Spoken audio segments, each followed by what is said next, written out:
Imagine a wrestling game in which you take control of a gigantic dragon, one that fights against other beasts from all over the world. Now imagine fusing the bodies of your defeated opponents with your dragon, completely changing its shape and fighting abilities, all while climbing your way to become the champion of the world. Sounds awesome, right? Well, believe it or not, that game already exists. Beast Warriors was released in Japan in 1991 for the Sega Mega Drive. It soon got a 1992 release in America under the name Beast Wrestler for the Sega Genesis.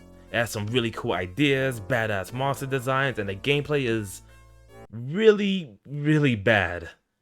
Yeah, I'm sure the title of this video made that obvious enough. Beast Wrestler is considered to be one of the worst Sega Genesis games ever made, and it all comes down to the gameplay itself. It's sloppy, confusing, difficult, glitchy, and very unbalanced. Due to these reasons and more, anything good that this game has going is completely overshadowed by the bad. Now, I'd like to consider myself the Beast Wrestler master. After putting many years into this game, I finished it countless times, discovered many rare aspects within the gameplay, and I even pulled off some really good speedruns. So, I might as well do a review on a game that I know better than anyone else. In this video, we'll be going over the game as a whole and take a look at what the main mode has to offer. I won't be explaining every single aspect of the gameplay, but if this video isn't enough, I do have a Beast Wrestler playlist and a full guide on game facts that explains more. With that said, let's get into it. Well, this is one of the more earlier Sega Genesis titles, so I'm not expecting too much from the presentation. For a game released in late 1991, Beast Wrestler looks okay. The graphics do their job well enough in both the gameplay and outside of it. Unfortunately, you'll always fight in the same arena throughout the entire game. I wasn't expecting a different stage for each opponent, but I think even a color swap would have been fine. But for what we have here, it looks alright. The most notorious part of the presentation would have to be the spelling. There are plenty, and I mean plenty of unforgettable spelling errors in this game. It can cause some confusion when it comes to the monster name specifically. Like, is this monster's name Ventor or is it called Velvent? It's hard to know for certain considering the manual has the same problems, but I'll get into that in a bit. The sound design can be a bit weird at times. When combined with some of the animations, it can give the player a very specific impression of this game. Man. Why is it longer? As for the music, there aren't many tracks in this game, but they aren't too bad. I won't be humming any of these themes, but it's not like they make me want to rush to the mute button. However, the fights in this game can go on for a while, so you better get used to them.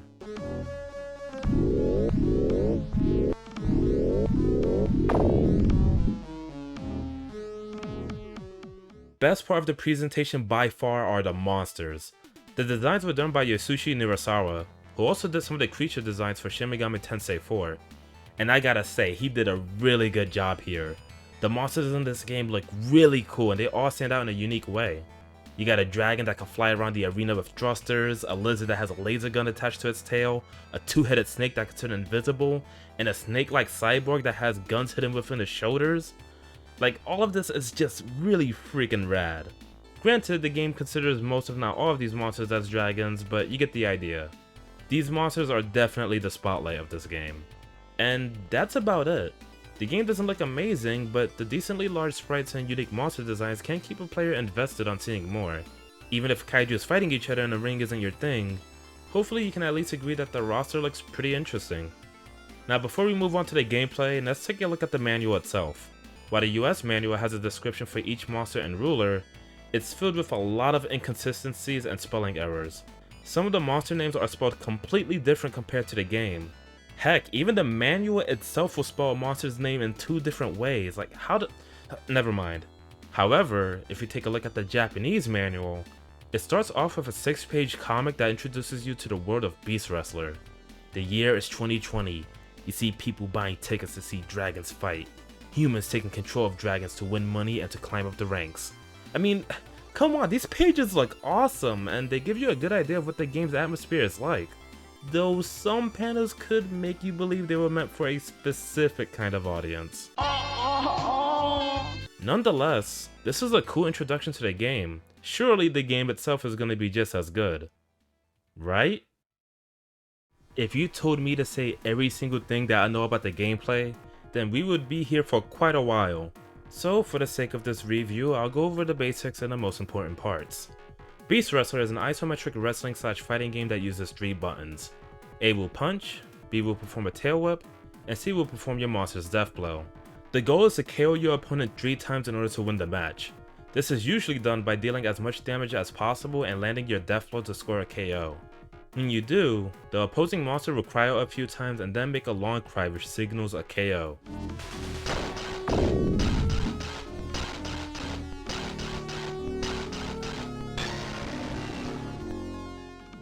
Each match can last a maximum of 7 minutes.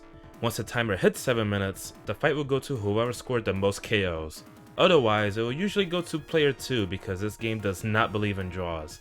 Sounds simple when I explain it, but it will be very complicated if you're going into this blind. Winning a match can take forever if you don't know what you're doing. One of the reasons being the lack of information on screen. The only info available are the orbs representing the number of KOs, the timer, and the symbol that represents when your death blow is ready. If you get KO'd, one of the orbs will turn red. Outside of that, there's no way to tell exactly how much health your opponent has, so you either land way more attacks than you need to, or you don't land enough attacks and your death blow fails in knocking out the opponent. And that's assuming you even know how to perform your monster's death blow, but I'll get into that later. Of course, there are stats that factor into how fast you can defeat the opponent. Your monster's power points will affect how strong their attacks are, life points will affect how much health they have, and speed points will affect how fast they walk and run. However, the game and manual does not tell you that all monsters recover 1 life point per second. In fact, the way the stats work are so screwed up that I had to resort to emulation to figure out what the heck was going on. I made a whole video on it, so you can always check that out later if you're interested. So, let's get into some gameplay and start with movement. You can move in 8 directions and you can even run by pressing a diagonal direction twice. During this, you can either perform a running attack by pressing A or B, or stop by pressing the opposite direction. This is a wrestling game, so naturally you can run to the electric walls to bounce off them. Movement works well enough, but if you're trying to space your attacks by moving back and forth, it's easy to start running by accident. When standing, you can perform a punch or tail whip by pressing A or B respectively. Landing attacks is one of the major problems of Beast Wrestler. Attacks that hit the air can still hit, and attacks that are going right through the opponent will miss completely. It's as if the tip of the attack is the only part that will actually hit, though sometimes that can be deceptive as well. This is on top of the fact that not every monster fully utilizes the isometric angles. Most monsters will only attack while facing left or right. This makes it awkward to attack monsters that are directly above or below you. There are 2 monsters in this game that can attack at all angles, and they happen to be the most broken pieces of shit this game has to offer. So yeah, you can punch and tail whip a bunch, but this is a wrestling game, right? So where are the grabs? Well, you can definitely perform grabs in this game, but it's not as simple as it looks. When 2 monsters walk into each other, they'll lock in place. What you have to do is wait for both of them to bend their lower half, and then input a command before the opponent does in order to perform your grab. These come in the form of a tail squeeze, slam, Irish rip, and for some monsters, they can perform a biting attack or their death blow. I actually think this is a pretty interesting way of handling grabs. Unfortunately, there are 2 problems with this. First off, there is no sound cue for when the monsters bend. This might sound like a nitpick, but the animation of the monsters bending down is very identical to when they're not. There's even one monster in particular that has no animation at all, making it very hard to know exactly when you're supposed to press the input. Second, this can be aggravating when facing the CPU. There are times where they will perform their grab a frame or 2 after the monsters bend. This makes performing grabs against the CPU very inconsistent and risky. Even I can't consistently beat them to it. But whatever, let's say you finally knock down the opponent. Maybe you did it by landing multiple strikes in a row, striking them while they are running, or you managed to perform a tail squeeze. While they're knocked down, you can hit them with a tail whip. If you're close enough, you can instead perform a submission, a down attack, or you can even pick them up, which will leave them in a dazed state. If you pick them up and get behind them before they recover, you can grab them from behind for a guaranteed backdrop. This is the main way of grabbing the opponent from behind since both monsters will constantly face each other while moving around. Last but not least, there are the death blows that are done by pressing C. These moves are essentially supers that are cooldown based. They will become available after the first 19 seconds of a match, and it will take about 25 seconds to get it back after performing it. For some monsters, their death blow can be done while standing. For others, you might have to lock with the monster from the front, meaning it won't come out if the opponent times their grab first. Nonetheless, these are your main ways of scoring a KO. so you have to get used to landing your monster's death blow to win consistently. It is possible to KO the monster by getting their health very low and going for a backdrop, but it will take much longer than using your death blow. All in all, the mechanics work well enough in that you can get through a match with enough patience. Sure, there will be some annoyances such as trying to land strikes and grabs, but finishing this game is possible with this information alone.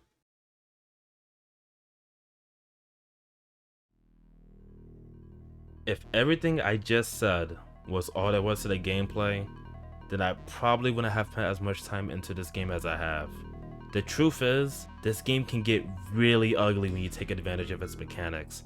I'm about to go over just how truly broken this game is and how you can create a checkmate situation in a matter of seconds. First off, there is no blocking in this game, nor is there a way to reverse grabs. The only defensive options you have is mashing the buttons to get up slightly faster. You can also mash the buttons to potentially save yourself from a KO when your monster is crying out. This doesn't seem to work if you is defeated by a death blow, however. Because of the lack of defense, there are some ridiculous infinite loops that are easy to pull off. You just knock down the opponent. Great. You pick them up, they enter a dazed state, then you land a strike and realize that they're still dizzy. So, why not land multiple strikes over and over to knock them down again? Then pick them up again and repeat over and over. But what if that takes too much work? Well, here's another silly loop you can do. When you perform a submission against a downed opponent, it will usually take 4 submissions before they automatically get up. However, if you intentionally miss a tail whip while they're down, this counter will reset.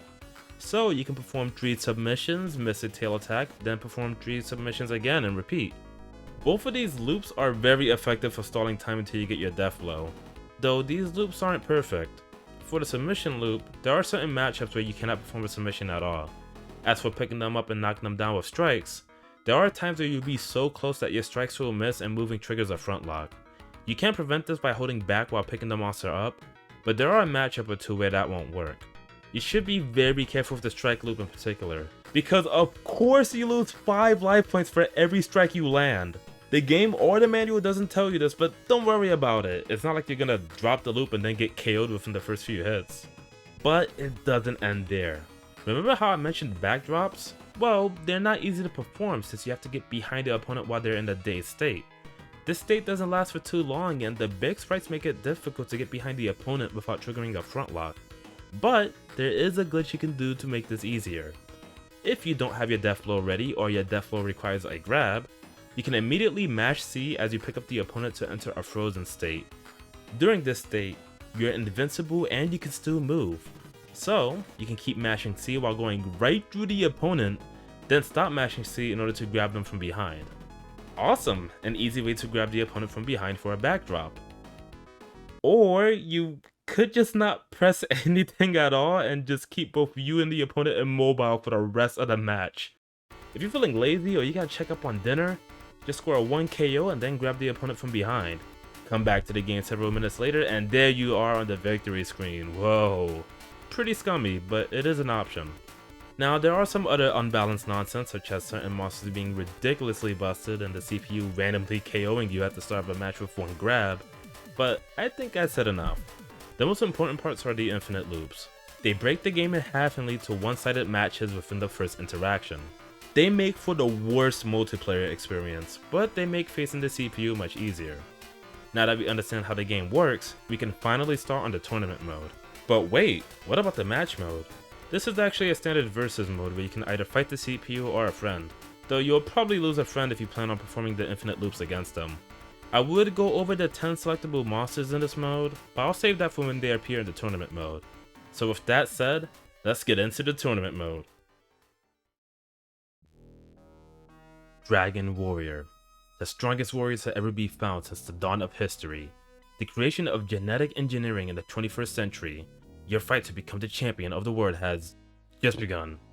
Well, you must be new here. Welcome. What?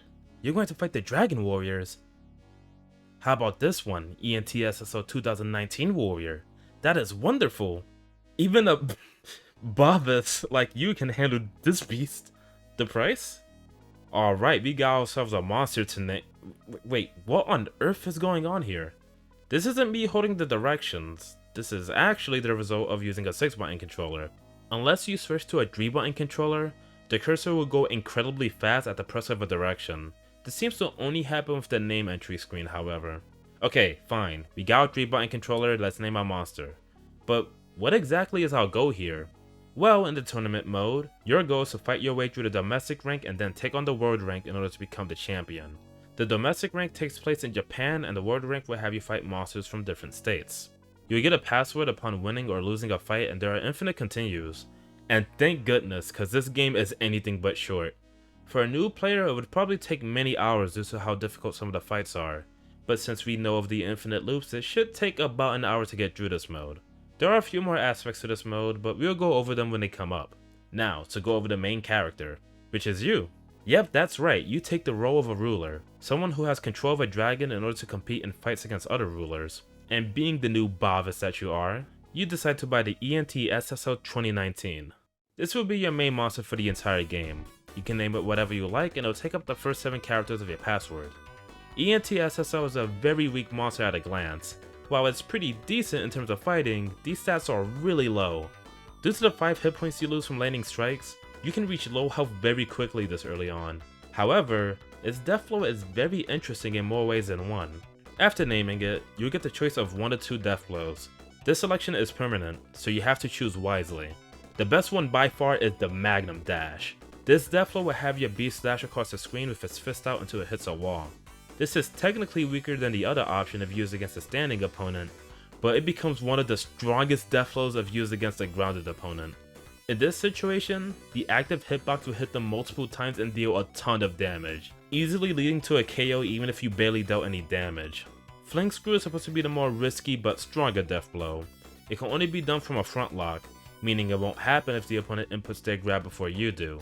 If you pull it off, you will throw the opponent to the sky and deal a good amount of damage. However, it's nowhere near as strong as using Magnum Dash against a grounded opponent. Don't ever pick this death blow. It's not useless, but you're pretty much handicapping yourself. Once you name your beast and pick your death blow, you will now enter the first match. Our first match is more or less a qualifier match for the domestic rank. Our first opponent is Ryoko Tamise, who is, and I quote, a pushover for any man. Yeah, sure, it's totally not because Zenector is the worst monster in the game. While it does share the same grabs and attacks as our monster, it does not have a death flow and it has the lowest stats in the game. Even if you know nothing about this game, this fight is pretty easy. This is obviously a fight where they want you to get used to the controls. If you are playing this for some reason, you should use this opportunity to practice submission loops, strike loops, grabbing, and of course, using Magnum Dash against the opponent while they're knocked down. Do keep in mind that if you're going for the strike loop in this match, you have to hold back while picking it up to prevent a front lock. There's not much else I could say about this fight. Once you win, you'll start your first official domestic match.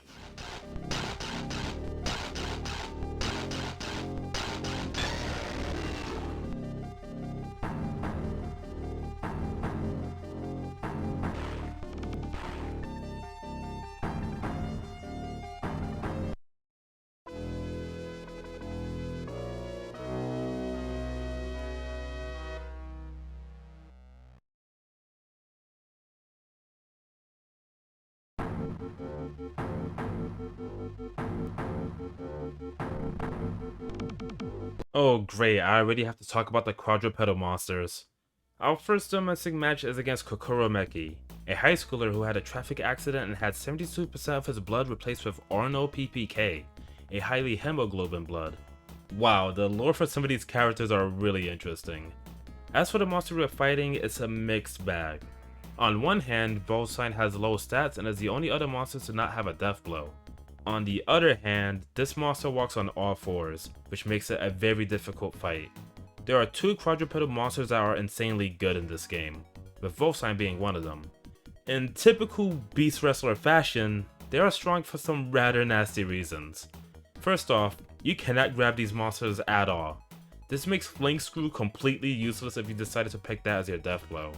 There are some monsters that can perform a submission against them, but that's about it. Second, they're the only monsters to have a basic attack that hits at all angles, so if they're above or below you, they can barrage you with headbutts and you won't be able to fight back. This makes fighting Voulsine awkward since you can only hit it with strikes and you have to position yourself constantly to land them. This usually involves moving back with tail whips, or moving down and away with punches while it's above you. Not exactly easy to do considering Voulsine isn't very tall. This can be a very difficult fight if this is your first time, but as long as you land your Magnum Dash, it should KO Voulsine. This can hit multiple times even while Voulsine is standing. It's possible to KO it with strikes alone, but it'll take many strikes and you have to do them fast thanks to the LP regen. If you manage to defeat Voulsine, you might realize that you now get money for winning. This would be the case for every fight from here on out. You'll also discover one of the main features this mode has to offer.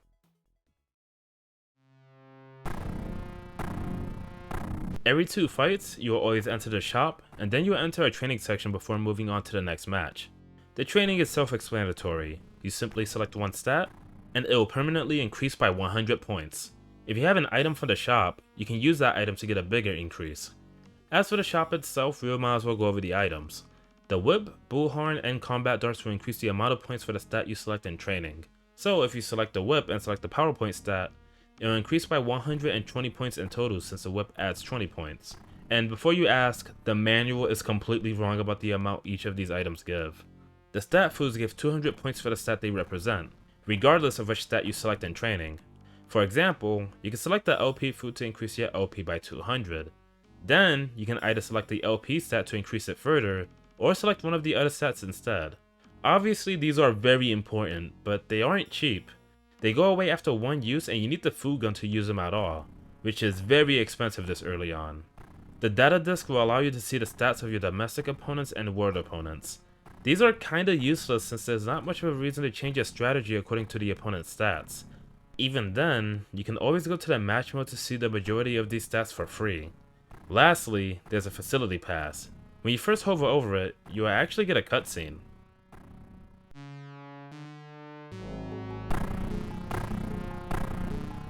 Combining dragon is to combine the cells of the dragon which you defeated and the cells of your dragons create a stronger dragon. Most of the domestic as well as international warriors are combined dragons which has enhanced their fighting powers. Not all the dragons can be combined because each beast has a specific genetic combination. But wow, just reading that, okay. The number of beasts which are suitable to Ventor, Velvent, Dycoon, and Driton. You better beat these beasts as soon as you can to take advantage of their genes. Okay, that last line was actually from a prototype of Beast Wrestler. I'm not sure why it was removed, but hey, it looks like we got a choice of 3 different fusions. I'd love to get to Monster Fusion immediately, but it happens at a fixed point in the game. Even if you get the pass as soon as possible, it'll be some time until you actually get the chance to fuse with another monster. For now, let's buy the whip, increase our power by 120 points, and move on to the next match. Our third match will be against Kenzo Maruka, a madman who uses the Dragon Warrior as a tool to gain his fame. This is actually the first time we'll be facing a monster that's selectable in the match mode, that monster being Airhole. Airhole is quite deceiving at first. I used to think it was actually the worst monster in the match mode. I mean, look at it. Its stats is low, its attack range is awful, its death blow requires a front lock, and it has a second submission that deals 0 damage. However, its running attack is ridiculously busted. As with any running attack, it can knock down the opponent in one hit. What makes Airhole's running attack special is that it can hit downed opponents multiple times and loop into itself until it KOs. It's easily the best running attack in the game and it's the only reason I consider Airhole one of the top tiers. He's also my favorite monster, so there might be some bias on my end. There are other monsters who can hit downed opponents with their running attack, but it's not as easy or consistent as Airhole's running attack. As for facing Airhole in the tournament mode, this is where the real game begins. It can defeat unsuspecting players even with its low stats. You can't perform submissions against Airhole, but you can outrange it with your tail whips and start the knockdown loop once it's down. As with Zenector, you do have to hold back every time you pick it up in order to do this. Keep Airhole at range, take advantage of Magnum dashing while it's down, and you'll be well on your way to the next match. Now we face off against Yui Hoshino, who is, wow, another high schooler? Like, how does that even work? Like, is she at school one day and then training her beast while doing homework? Like, I don't, okay, never mind. As for Velvent, Ventor, or whatever you want to call it, it's surprisingly weaker than Airhole. Velvent has a tail attack that doesn't seem to have a hitbox at all. Because of this, you can stay slightly under Velvent to strike it while avoiding its punch at the same time. Its death blow looks really strong, but it could be avoided in the same way. Like Voulsine, Velvent walks on 4 legs, but it's nowhere near as game breaking. You can still lock with it from the front and you can perform submissions. The only actions you can't do is lock with it from behind or pick it up while it's down. Even without submission loops, this fight should be no problem. Now we enter the shop again. For this case, I buy the combat darts and use it to increase my monster's power by 140 points, giving us a pretty good 410 points in total. We're 2 fights away from becoming the domestic champion. Now we face off against Soya Sendo, an expert of the comprehensive death blow technique known as Dragon King. Lost his eye in a fight 10 years ago. And he gets along well with Dycoon. Dycoon is the second playable monster in the match mode. Its stats aren't great, but it does have some good reach on its attacks. It also has a projectile based death blow. These tend to be the strongest death blows in the game due to their range and damage, but it's definitely the most tame for Dycoon's case. This fight is free once you knock down Dycoon, because when you pick it up, you do not have to move at all. You can strike it in place to knock it down, then immediately pick it up in the same spot. Rinse and repeat until your Magnum Dash is ready, and then line up your fist for the KO. It can go south if you give Dycoon the chance, but like I said before, 1 knockdown is all it takes. Now it's time to face off against the domestic champion. Kikai Wakatasu became the champion within his first 6 months of joining as a ruler, though you probably wouldn't get that impression considering the same strategy still works here. Driton isn't too bad of a monster. It has some decent range on its attacks and can grab like most other monsters. It can headbutt you repeatedly, but it's not that much different than your monster's biting grab. Driton does have a very unique death blow. It's a projectile that doesn't seem to deal a lot of damage. Instead, it will actually paralyze you in place for a short while. You can still attack, but you won't be able to move until it wears off. This is a really cool idea, but it's unfortunate that Driton can be defeated the same way as Dycoon. After this fight, you will get a huge prize bonus and another cutscene.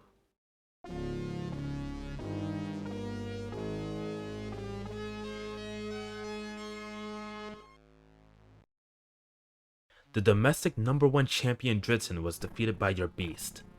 Now, you are the domestic champion. I am sure that you are not quitting the fight here. In this world, in the whole world, unknown beast warriors are waiting for you. Can you beat them all? Only the moon knows the future. I gotta say, this cutscene is pretty awesome. You wouldn't know it at first, but this image actually shows all of your upcoming opponents in the world rank. I really like how the world champion is in the background out of focus and the other monsters are bunched up together in the front. It's a good representation of the dangerous crowd you have to face in order to fight the champion. And dangerous they are because coming up is a huge difficulty spike. But first, we'll head straight to the shop. It's a nice touch that the shopkeeper acknowledges that you're the domestic champion. Thanks to the money we got from defeating Driton, we can buy the food gun and then get one of the stat foods on our next visit. Next is the training section and uh-oh, our beast is wounded badly. Wounded badly? I didn't get knocked out once throughout the domestic rank. Well actually, this is a fixed event where you will finally have the opportunity to fuse your monster with another. But you need the facility pass in order to do this. If you don't have the facility pass, you will immediately get sent back to the shop. Okay, so let's get the facility pass and I don't have enough money? Nah, I'm just kidding. If you don't have enough money for the facility pass, the shopkeeper will still give it to you and you will have to pay the rest later. And by later, I mean never, cause it seems they never programmed that part in. So in reality, we got an unintentional discount on the facility pass. With the facility pass in hand, the training section is skipped and we head to what is easily the best part about this mode. Okay, come on, those letters are so huge, how can you miss that? In any case, we can finally get into Monster Fusion. This is not only the coolest part of the tournament mode, but it's also the most important. Each fusion will drastically change your attacks, your death blow, and even your stats. Each fusion has their own base stats. Any stat that is lower will immediately become the same as the base stats of the fusion. This is a really neat feature. Not only is it cool to see your monster change in both appearance and abilities, but it also adds replayability as you can use the password you got from defeating Driton to try a different fusion. Speaking of Driton, one of the cutscenes mentioned that your monster can fuse with one of 3 other monsters. These choices are Velvent, Dycoon, and... Wow, I'm very disappointed. Yeah, this isn't a glitch or anything. The game flat out lied when it said that Driton was a suitable fusion candidate. I have a pretty good guess on why this is. By using emulation and checking the RAM during gameplay, you can select whatever monster you want by changing one of the values here. 0001 is ENTSLL, 0002 is when it fuses with Velvent, 0003 is when it fuses with Dycoon, and 0004 leads to the game crashing.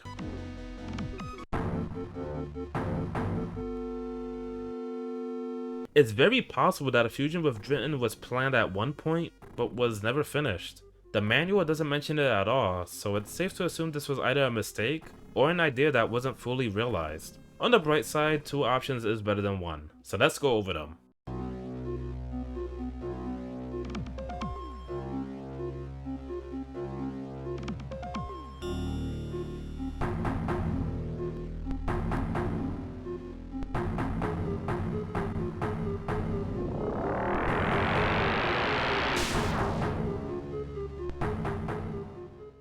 Velvent Cross is a pretty good monster for getting through the tournament mode. It's actually very similar to ENTSLL, even down to the death blow in a sense. Nail shot can be done from anywhere on the screen. Velvent Cross will jump in place, and then attack with a slash on the way down. You can think of this as a vertical version of Magnum Dash since it can hit multiple times and deal a lot of damage. Whereas Magnum Dash is very effective against a downed opponent, Nail Shot is very effective against standing opponents.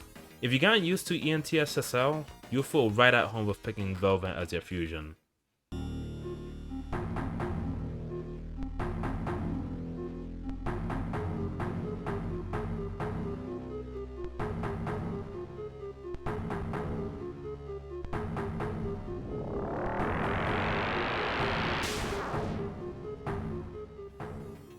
On the other hand, you can instead fuse with Dycoon.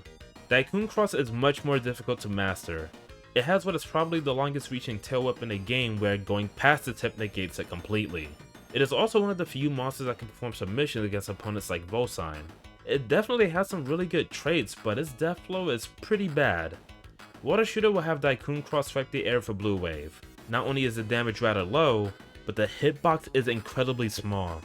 It's so easy to miss against a moving opponent and you can still miss against a downed opponent. This death blow can make or break your decision in choosing Dycoon to fuse with. You can get used to it with enough practice, but it will not be easy.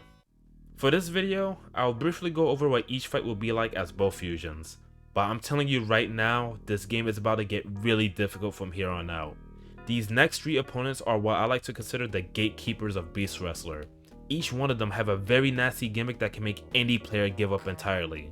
They're the kind of fights that would take numerous tries if you don't already know how the game works. I myself remember being stuck on these fights for a long time back when I first played it. Thankfully, I'm much more mature now and know how to break the game in half. By abusing the infinite loops, these fights will be much easier. If you're able to defeat these next 3 opponents, then you're more than capable of finishing the rest of the game. Lastly, I should mention that with the exception of the World Champion, all of the upcoming opponents are selectable in the match mode. With all of that said, let's go over each opponent. Our first gatekeeper is Federico, a lizard with a laser attached to its tail. Its name might sound out of place compared to the other monsters, but this monster is actually number 9 in the world and number 1 in Mexico. Its ruler is Maldo La Senta, a ruler who has been in the Dragon Warrior games for 6 years. From this point on, you're not only fighting opponents from all over the world, but like you, they also became number 1 in the state they represent. Again, this is yet another cool aspect of this game. You defeated the best ruler Japan has to offer and now you have to beat the best rulers of the other states. And that couldn't be any more true since Federico is actually the most overpowered monster in this game. In fact, I don't even need to talk about Federico. Plenty of my other videos explained it best. It's immune to grabs. It's the only playable character to have a strike that can hit from all angles.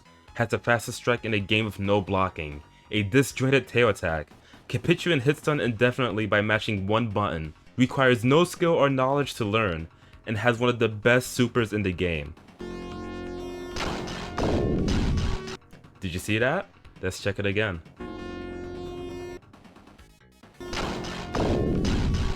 Its super is a laser that is almost impossible to react to. That's bad enough, but the range of this move is what makes it ridiculous. In front of Federico, you're getting hit. Above or below, you're getting hit. So far away that you're not even on the screen, you're still getting hit. It's possible to avoid this move with a running attack, but even then, Federico could just wait until he knocks you down with his flurry of headbutts. Thanks, Azaxa.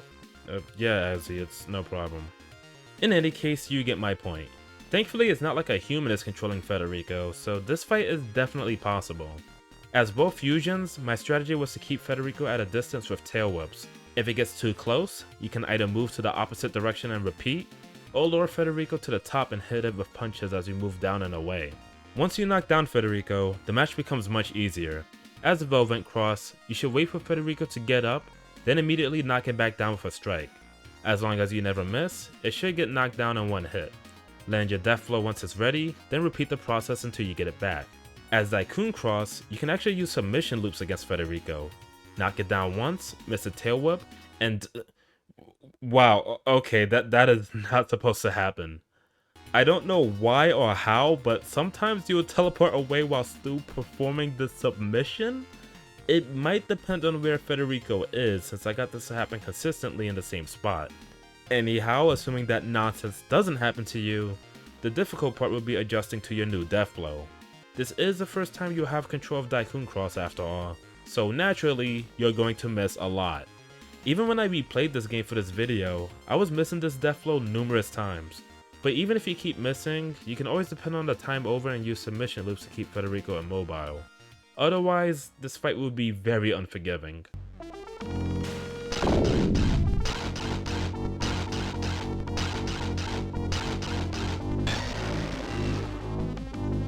Alright, that's one gatekeeper down. 2 more to go. Now we fight Ulvolos, a cyborg snake-like dragon who's rank 1 in Italy. Its ruler goes by Ladisa C. She gets along with Ulvolos and is getting married soon. To who exactly, we'll never know. While we may be done with the quadrupedal nightmare that was Federico, Ulvolos has a really broken passive that no other monster has. When you hit Ulvolos, it will barely flinch at all. This is quite literally a match where you're negative on hit. This makes it easy for Ulvolos to close the distance and punish you for every strike you land. This is on top of Ulvolos having a powerful death blow that will KO you if you didn't increase your max LP. And like Federico's, the range is quite fascinating. What?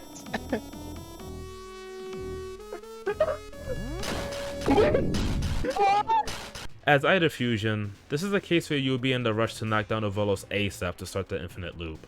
It's difficult to knock it down with strikes thanks to its passive, but once tail squeeze can knock it down instantly if you're able to pull it off. Another strategy you can try is to get close enough to Ulvolos. In this situation, its strikes will miss and yours won't.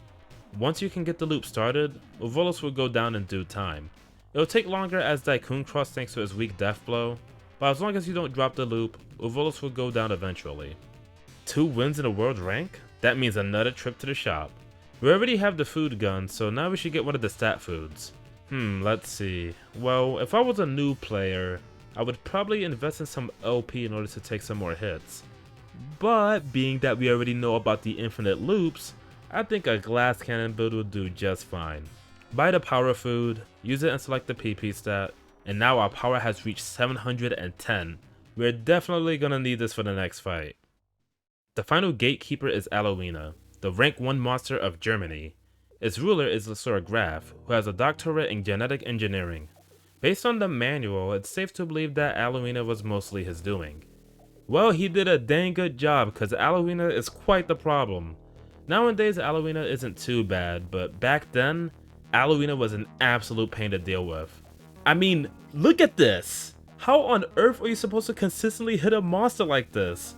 In many other games, this wouldn't be a big deal, but you can't have monsters like this when the game has hitboxes like this. Does this look correct to you? I'm clearly moving into Allowena for a lock, but the lock only happens when I'm anywhere but right at its face? Like, okay, let me relax. The point is, Allowena's size is the sole reason why this fight is so difficult. It's easier to land hits while it's attacking, but chances are that you'll just trade blows and it'll eventually get close enough for a front lock. Something you really don't want to do against the CPU. The funny part is that everything else about Allowena is rather tame. It has what you'd expect from most monsters and its death blow can only be done from a front lock. If that was it, then I would have considered Federico or Ulvolos to be the hardest fight. But Allowena's size truly turns this fight into quite the nightmare. When I first played this game, this fight took me a very long time, but nowadays I can't beat Allowena consistently. As both fusions, your goal is to get a knockdown at some point in the match. It's possible you might get KO'd once or twice trying to do so, but the fight is in your hands once you do. When Velvent Cross knocks down Allowena, it can start a knockdown loop by picking up Allowena and striking it in place. Keep repeating until your death flow is ready and then let it rip. As for Dycoon Cross, it will be way too close to Allowena upon picking it up. Therefore, you have to take advantage of submission loops to deal damage and stall for your death flow to be available. There is a chance you might win via time over due to how easy it is to miss your death flow.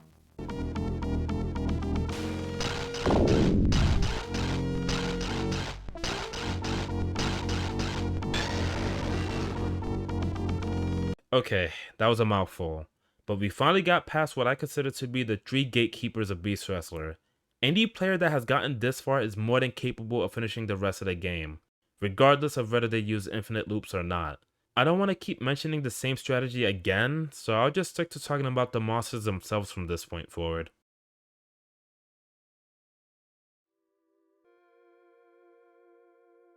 Wow, isn't this a surprise? Believe it or not, the fusion you select at the end of the domestic rank will also determine the second fusion. So while Dycoon Cross proceeds with the game as usual, Velvent Cross will fuse with Allowena. Allowena Cross is yet another one of my favorites. Not counting Allowena itself, this might have been the first time in my life that I've seen a dragon with a slime-like body. It looks like something straight out of a space horror movie, or perhaps a creepy pasta that only existed in my friend's copy of Godzilla. Okay, seriously, how is Allowena Cross? Well, it definitely lost some basic attack range, but it still has good reach on its punch. It doesn't have a lot in terms of its base stats, and its death flow is rather unique. There's no name for this one on the manual, so I'm calling it Mystic Splash! This death flow can only be done while running, and it will make Allowena Cross morph into a hard-hitting force. It looks cool at first, but this death flow is actually a beginner's trap. First off, there's no hint that you're supposed to use this while running. Second, it's very difficult to land this move at first. Landing it while running up is incredibly difficult, and it's still kinda hard to land while running down. You have to get used to the distance, where the opponent is, and your monster's SP stat as well. Since the speed stat affects how fast you run, I found myself never upgrading SP since it could become a detriment if I'm already used to the speed I had before. It'll take time to get used to this one. My advice is to keep the fight near the bottom, and then knock down the opponent before going for the death blow. Even if you miss, you might still have enough time to continue the knockdown loop, or you can instead continue the loop excessively and go for a backdrop to land a KO. Next up is Octii, the rank 1 monster of the USA. Its ruler is really Philip, a man who tells the world that he is the genius ruler born only once in a century, yet his winning rate is only 50%. There's so many jokes I can make here. Octii itself is kinda weird. Its death flow can only be done by locking with the opponent from behind. That sounds possible if controlled by a human, but obviously the CPU isn't smart enough to do that intentionally. I'm starting to wonder if aspects like this is the reason why the CPU can randomly KO you at the start of a regular move. Other than that, it has some long reaching strikes and a rather goofy running attack. As either fusion, the same strategy will still work. Get the knockdown, start the loop, use the death blow, rinse and repeat until you win. This is even easier as Dycoon Cross since it doesn't even have to move to perform the loop. Kinda similar to when you fought Dycoon and Driton in the domestic rank. After this fight, we will return to the shop.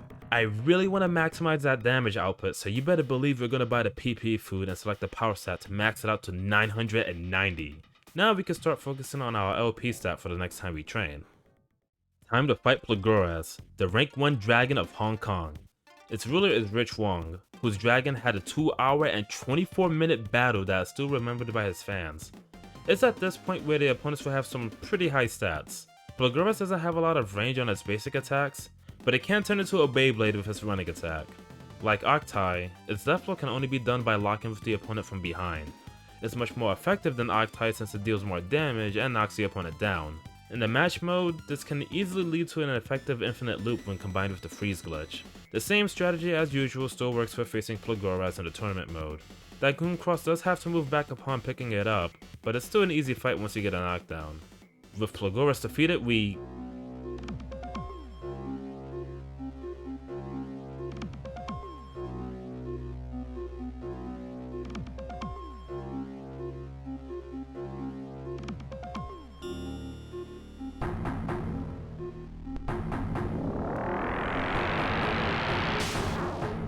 Okay, this one is pretty cool too.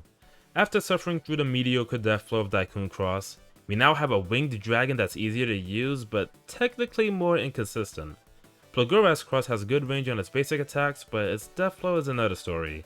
Hyper Fling Screw is pretty much an upgraded version of Fling Screw, the death flow we didn't pick in the beginning. It'll toss the opponent up and deal a lot more damage compared to Water Shooter. You can also perform a funny glitch with this. By holding up and forward during the animation, you can actually grab the opponent when they land. They'll feel the shock of a death flow a short while later, and then you can perform a guaranteed grab afterwards. Since it requires a front lock, there will be times where the CPU will grab you instead. Nonetheless, it is still effective and you can always rely on backdrops as well.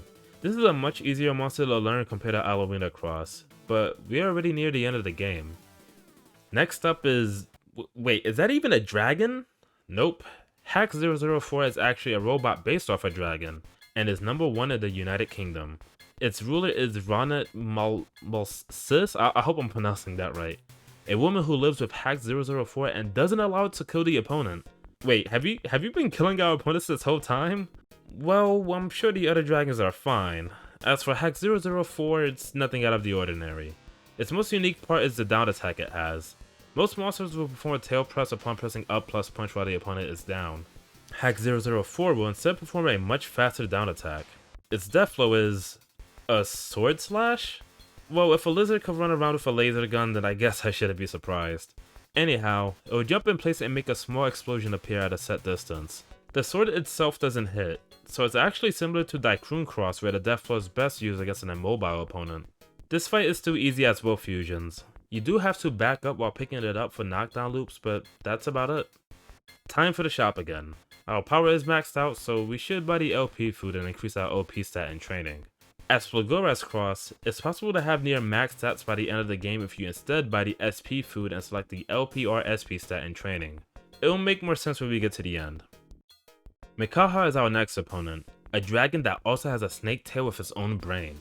It's rank 1 in India and its ruler is Corsa Torres, a ruler whose rival is the world champion, despite both of them being a member of the same committee that developed their dragons. Micaha is pretty cool. It has one of the fastest punch attacks in the game and it has an interesting death blow. Not only can it be done from a front lock, but it can also be done from a back lock. However, landing a KO with this death blow from the back can lead into some fucked up nonsense. We just experiment. Yo, we keep dude, finding more. Whoa, what What? the fuck? Yo, I did it. I finally broke Beast Wrestler. It took like 9 freaking years.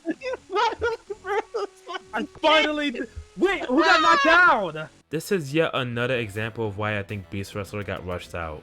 Like, whoever was in charge of the death flows must have tested this at least once and realized, oh snap, Micaha is still stuck in the lock after the KO. I mean, I'm not exactly a programmer myself, but if they can make Ploguras and Octii's death flow function properly, why not this? As per usual, I still use the same strategy to win this fight. As Allowena Cross, you can actually do the strike loop against Micaha with one button. After this would be the second to last battle. The rank 1 monster of France is Ominos, a 2-headed monster that can turn invisible. Its ruler is Sutoi Wizen, a talkative man who is known for the psychological bashing of his opponent. Wow, a trash talker. Unfortunately for him, I know how to keep my cool. Oh! As for Ominos itself, it's more of a defensive monster. Its attacks are good all around, but its death flow is not used for offense. Ominos' death flow will have it turn invisible for a brief moment. It can still move during this and it will be completely immune to attacks. In a versus match, this can actually be used to dodge death flows, or you can even use it to get out of the corner. But since it's purely used for defense, Ominos is not as dangerous as the others. It still has high stats, but one knockdown loop is all you need. As for Ploguras Cross, I actually had a difficult time performing the knockdown loop, mainly because it's very easy to cause a front lock if you don't move down and away from Ominos while picking it up. Once Ominos is defeated, we will enter the shop and training for the last time. At this point, you can buy whatever you want. I still stick with buying the LP food as Allowena Cross in order to max out the LP stat for the final battle. But when you try to leave the shopkeeper will give you a potion that will increase all of your stats by an extra 200. Funny how he says you buy a lot from us when he will still say this even if you do a playthrough without buying anything but the facility pass. The potion itself is how you reach max stats with Ploguras Cross, but if you've already gotten used to performing your death blow as Allowena class, then the LP food might be a better option.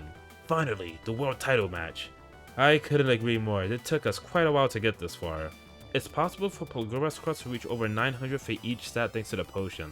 Not that you absolutely need to do so. Believe it or not, it's more than possible to finish the game without using any stat increasing items at all. Sure, it's a bit more difficult, but thanks to the infinite loops, it's more than possible. But I think I said enough.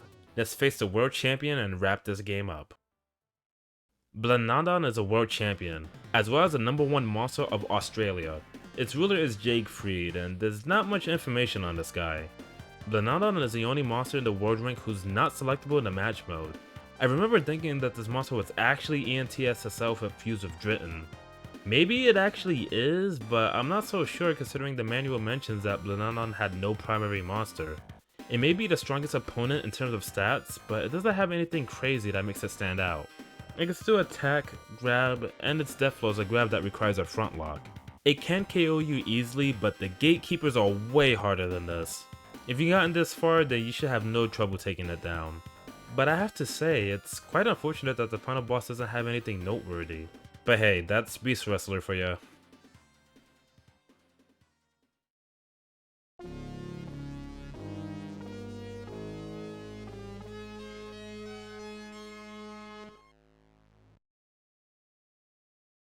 Now, you...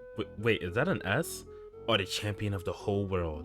Your great fight will be remembered by many people and will become a legend of the land. This is the rest period, but this is only the rest to gather your strength for the next fight. After the ending, you'll see the credits and then the game will end. I don't know why, but I was expecting to see my monster as #1 upon returning to the intro again. But obviously, my expectations are way too high considering what I just experienced. And that's unfortunately the case for Beast Wrestler as a whole. It's a kind of game that sounds very awesome on paper, but when you actually play it, you realize just how bad it really is. It does have a lot of neat ideas, cool monster designs, and some interesting mechanics that don't always work as intended, but the gameplay is just way too broken to be worth $60. Even if it was free, I couldn't recommend this one outside of curiosity alone. I used to play a lot of wrestling games back then, and it was quite the difficulty spike going into a wrestling game like this for the first time. I still remember going to GameFAQs and reading up on guides to figure out what the heck I was supposed to do. But little did I know that I'd eventually spend years on this game and make a guide myself. As bad as this game is, I love it a lot. But isn't that kind of weird? I mean, this game frustrated the hell out of me when I first played it. I'm pretty sure I hated it a lot at the time too. And yet, I still keep coming back to it. Every time I think I figured it out, there will always be something bizarre that I would discover upon turning it on again. And if that wasn't enough to keep me coming back, the monsters and the ideas made me want to revisit it. Beast Wrestler is a game that has a combination of features that I can't really find elsewhere. I can't think of another wrestling game where you can fuse your monster with the opponents you defeated and just all this cool stuff and using like this medicine and like combat darts to train them, and it's just so many good ideas, but the gameplay is just so ass. And it's due to these reasons and many more that I eventually grew into loving Beast Wrestler, my favorite awful video game. Well, thanks a bunch for watching this far. This is my first time doing a full-on review, and I'm not sure if anyone would be interested in more videos like this. If you are, please let me know in the comments. I mostly do guides on Sega Genesis games, but I'm not against doing something like this again. The Beast Wrestler guide I wrote on GameFAQs contains some extra stuff that wasn't mentioned here, so if you want more Beast Wrestler, I recommend checking that out. In any case, thanks again for watching, and I hope you have a good day.